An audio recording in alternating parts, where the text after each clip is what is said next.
వినుకొండ నుండి గుంటూరు దాకా four line highway నిర్మాణాన్ని చేపట్టబోతున్నాం.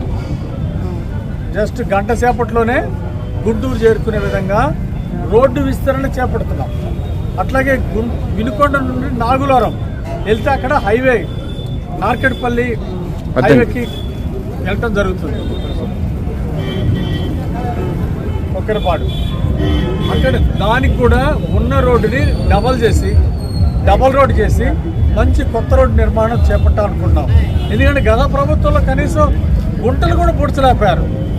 ఆ నాగులారం రోడ్డు కానీ చాలా రోడ్లు, ఇది ప్రజలందరూ తెలిసిన విషయమే. ఈరోజు బాధ్యత అయిన ప్రభుత్వం, ఎన్డీఏ ప్రభుత్వం అధికారంలో ఉంది. మోడీ గారి సహకారంతో కూడా కొత్త నిధులు తీసుకొస్తాం రాష్ట్రానికి. మొన్న అమరావతి రాజధానికి ఇచ్చారు నిధులు, అలాగే పోలవరం ప్రాజెక్టుకి ఇచ్చారు నిధులు. మోడీ గారు సహకారంతో చంద్రబాబు నాయుడు గారు ఢిల్లీ వెళ్తే రాష్ట్రానికి ఒక ప్రయోజనం జరగాల్సిందే. గతంలో చూసాం, జగన్మోహన్ రెడ్డి ఢిల్లీ వెళ్తే ఆయన కేసులు మాఫీ, సిబిఐ కేసుల గురించి మాట్లాడుకోవటం, అలాగే బాబాయ్ హత్య కేసుని నిందితులు కాపాడుకోవటానికి జగన్మోహన్ రెడ్డి అధికారాన్ని దుర్వినియోగం చేస్తున్నాడు. ఢిల్లీ వెళ్తే బాబాయ్ హత్య కేసులో ముద్దాయిల్ని కాపాడటానికి చూసుకున్నాడు. తన సొంత సిబిఐ కేసులు రద్దు కోసం ఆలోచించుకున్నాడు తప్ప ఏ రోజైనా రాష్ట్ర ప్రయోజనాల గురించి ఆలోచించాడా అన్నాడు జగన్మోహన్ రెడ్డి? ఏ రోజైనా పోలవరానికి కానీ అమరావతి రాజధానికి కానీ నిధులు తీసుకొచ్చాడా? ఎందుకు తీసుకురాలేదు? సొంత ప్రయోజనాలు ముఖ్యం వాళ్ళకి. రాష్ట్ర ప్రయోజనాలు గాలికి వదిలేశారు జగన్మోహన్ రెడ్డి పాలనలో. చంద్రబాబు గారు కల్పించబోతున్నారు. ఎన్నికలకు ముందు ఏవైతే హామీ ఇచ్చారో ఒక్కొక్క హామీ నెరవేర్చుకుంటాం, ముందుకెళ్తున్నాం. 3,000 పెన్షన్ 4,000 చేశాం. అట్లాగే ఉద్యోగ నియామకాలు 16,437 టీచర్ ఉద్యోగాల నియామకాలు ఒక్క సంతకంతో చంద్రబాబు గారు దాన్ని అమలు చేస్తూ ఉన్నారు. అలాగే దీపావళికి ఉచిత గ్యాస్ సిలిండర్లు అందిస్తున్నారు.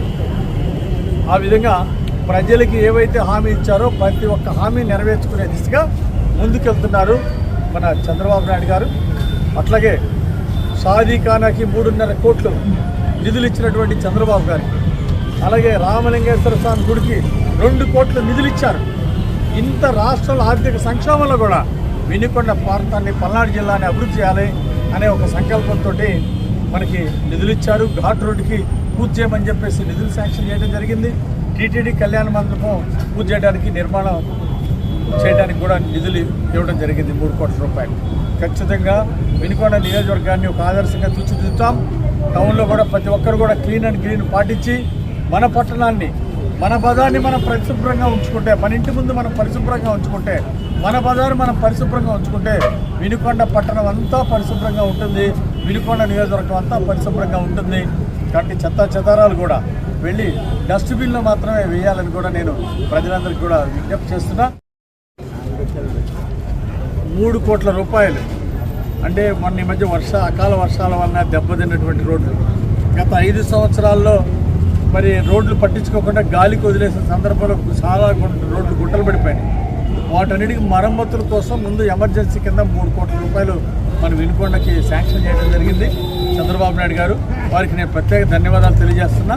వెంటనే అన్ని రోడ్లు కూడా ఎక్కడైతే గుంటలు ఉన్నాయో అవన్నీ కూడా యుద్ధ ప్రాతిపదిక మీద అవన్నీ గుంటలన్నీ పూడ్పించి ప్రయాణికులకి, బైకుల మీద పోయే వాళ్ళకి కానీ, ఆటోల్లో పోయే వాళ్ళకి, బస్సుల మీద పోయే వాళ్ళకి, ప్రయాణికులకి ఎక్కడ అసౌకర్యం లేకుండా, ఇబ్బందులు లేకుండా చేయమని మరి R&B అధికారులు కూడా కోరటం.